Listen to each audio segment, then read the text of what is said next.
Dis-moi, Daniel, tu iras voter toi au présidentiel? Non, Pourquoi? c'est tous les mêmes. Qu'on ait voté pour l'un ou pour l'autre, c'est la même chose.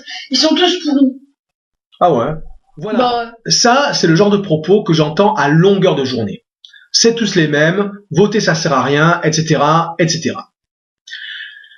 Eh bien, moi, je ne suis pas d'accord. Et dans cette petite vidéo, tournée avec les moyens du bord, dans mon modeste appartement, avec une webcam pourrie et une lumière qui ne l'est pas moins, je vais essayer de démontrer qu'au contraire, il faut aller voter. Tout d'abord, il faut bien comprendre une chose. Qu'on aille voter ou pas, qu'on s'abstienne ou pas, au bout du compte, un des candidats à ces élections sera nommé président de la République et aura les rênes du pouvoir pendant les 5 prochaines années. Donc, si cette personne et son équipe, son gouvernement, prennent des décisions qui nous sont défavorables ou que l'on désapprouve, on n'aura rien fait pour l'en empêcher. Alors bien sûr, on pourra descendre dans la rue et aller manifester. Mais sérieusement, vous avez vu le résultat des manifestations contre la loi travail? Eh bien, le gouvernement l'a finalement fait passer en force en utilisant l'article 49.3 de la Constitution. Donc, est-ce qu'on ne pourrait pas faire en sorte d'élire, autant faire se peut, quelqu'un dont les idées, au moins dans les grandes lignes, sont en accord avec les nôtres? Alors, parmi les abstentionnistes, il y en a un certain nombre qui justifient le refus d'aller voter en disant que ce système électoral n'est pas démocratique, que la vraie démocratie, c'est la démocratie directe, dans laquelle le peuple est consulté directement à chaque fois qu'une décision importante doit être prise. Le problème, c'est que dans un pays comme la France, de 66 millions d'habitants, je vois mal comment on pourrait consulter le peuple à chaque fois qu'il y a une décision à prendre. Par référendum, on passerait notre temps à aller voter. Ça n'est pas réaliste. D'autres estiment qu'il faudrait non pas élire les députés, mais les tirer au sort parmi la population, afin que toutes les couches de la société soient représentées de manière équitable, ce qui permettrait aussi d'éviter d'avoir des politiciens qui sont des carriéristes, prêts à tout pour avoir un bon poste à l'Assemblée nationale, au Sénat ou au gouvernement. C'est une idée intéressante qui a un certain succès dans l'opinion. Moi-même, j'y suis assez favorable, bien que ça pose un certain nombre de problèmes.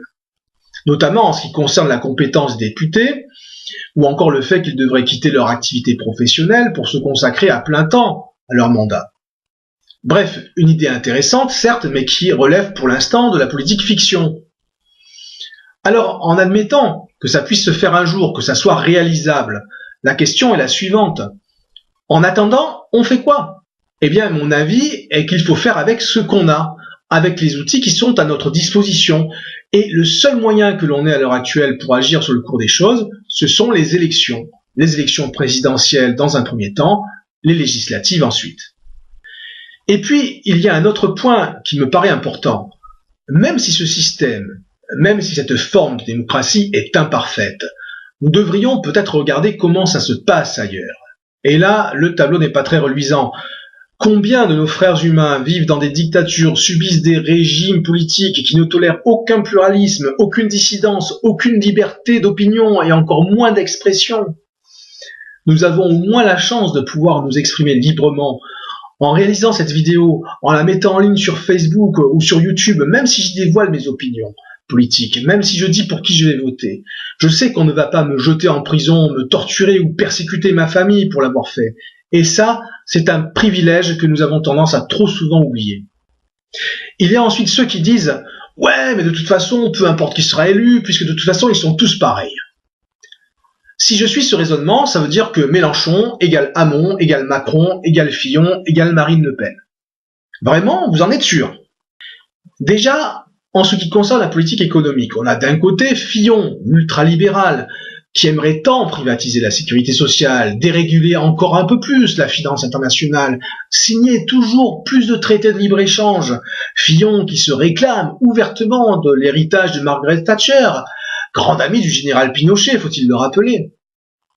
Et puis, à l'opposé, on a Mélenchon, l'antilibéral socialiste pur jus qui revendique l'héritage de Jaurès et du Front populaire, qui veut réguler la finance, mettre un terme au licenciement boursier et qui refuse les traités de libre-échange comme le TAFTA ou le CETA. L'un fait peu de cas de la problématique écologique, tandis que l'autre l'a mise au centre de son programme électoral. Bref, peut-on sérieusement dire que l'un et l'autre sont pareils? C'est absurde. J'ai évoqué précédemment le Front populaire. Je voudrais faire une parenthèse à ce sujet. Le Front populaire, c'était une coalition regroupant les socialistes, les communistes et les radicaux qui a accédé au pouvoir en 1936 et a gouverné jusqu'en 1938, avec à sa tête le socialiste Léon Blum. On lui doit notamment les conventions collectives du travail, la liberté syndicale, la mise en place de délégués ouvriers, la semaine de 40 heures au lieu de 48 et ce sans diminution de salaire, mais aussi la loi instaurant 2 semaines de congés payés, ou encore le prolongement de la scolarité jusqu'à 14 ans. Les acquis du Front populaire, c'est la preuve que les élections, selon qui on met au pouvoir, peuvent avoir des incidences réelles, concrètes sur la vie des gens. Ici, en l'occurrence, des conséquences plus qu'appréciables. À l'opposé, en 1932, quand les Allemands, confrontés à une terrible crise économique et à un taux de chômage record, ont voté massivement pour le parti nazi, l'auraient-ils fait s'ils avaient pu imaginer dans quel état Hitler allait laisser l'Allemagne et le reste du monde 13 ans plus tard en 1945 ? Je ne pense pas. Voilà, je referme la parenthèse.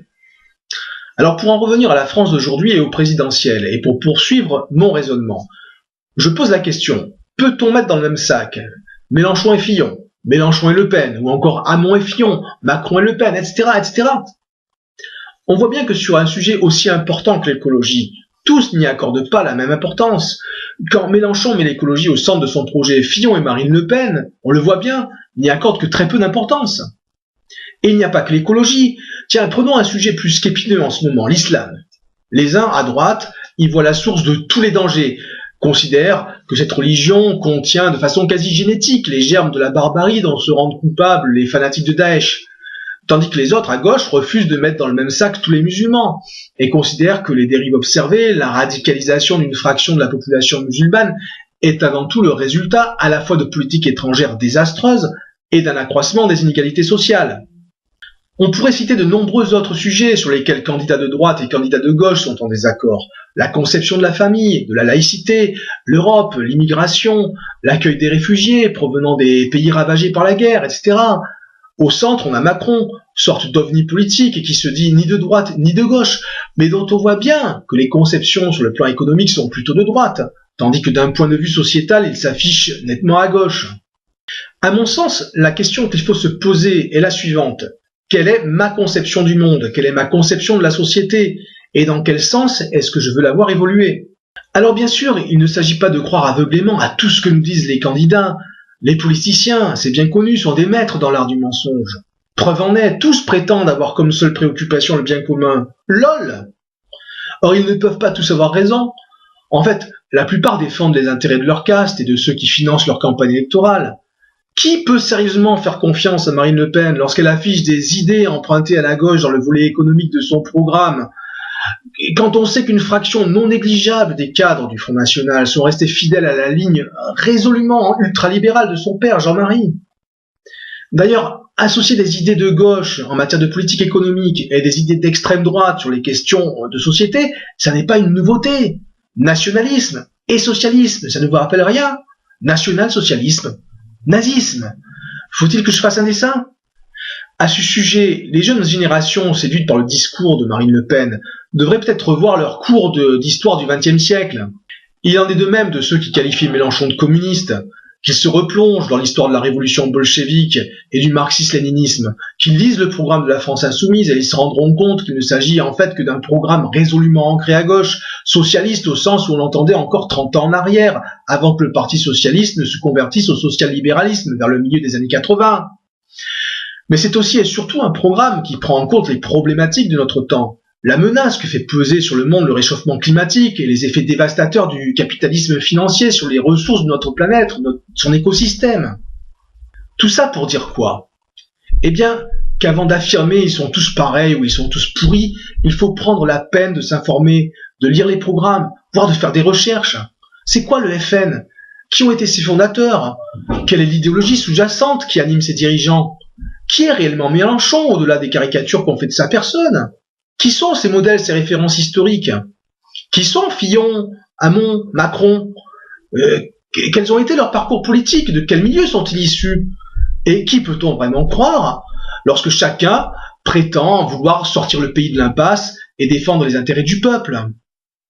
Car à ce titre, ils sont tous populistes, tous, sans exception. Populisme, voilà le mot fourre-tout par excellence, dont personne ne connaît véritablement la définition, et pour cause, chacun a la sienne et s'en sert pour discréditer ses adversaires. Alors pour conclure, je dirais, écoutez, lisez et surtout réfléchissez. Oui, réfléchissez. Faites travailler vos petites cellules grises. Le monde d'aujourd'hui, en nous submergeant d'images et d'un flot ininterrompu d'informations qui finissent par ne plus en être, au travers des chaînes d'infos en continu qui ressassent à longueur de journée les mêmes histoires, qui se repaissent jusqu'à la nausée, des mêmes scandales, des mêmes tragédies, nous empêchent de réfléchir. Nous sommes dans l'ère de la politique émotion, alors que ce qu'il nous faut, c'est de la politique réflexion. Nous devons nous poser la seule question qui vaille la peine d'être posée. Quel monde voulons-nous? Pour nous-mêmes, certes, mais surtout pour nos enfants. Et qui, parmi ceux qui postulent à la plus haute fonction de l'État, est le plus à même de nous faire aller dans la bonne direction? Voilà, j'ai fini. Merci à ceux qui ont eu le courage de m'écouter jusqu'au bout. Je vous dis au revoir et à très bientôt.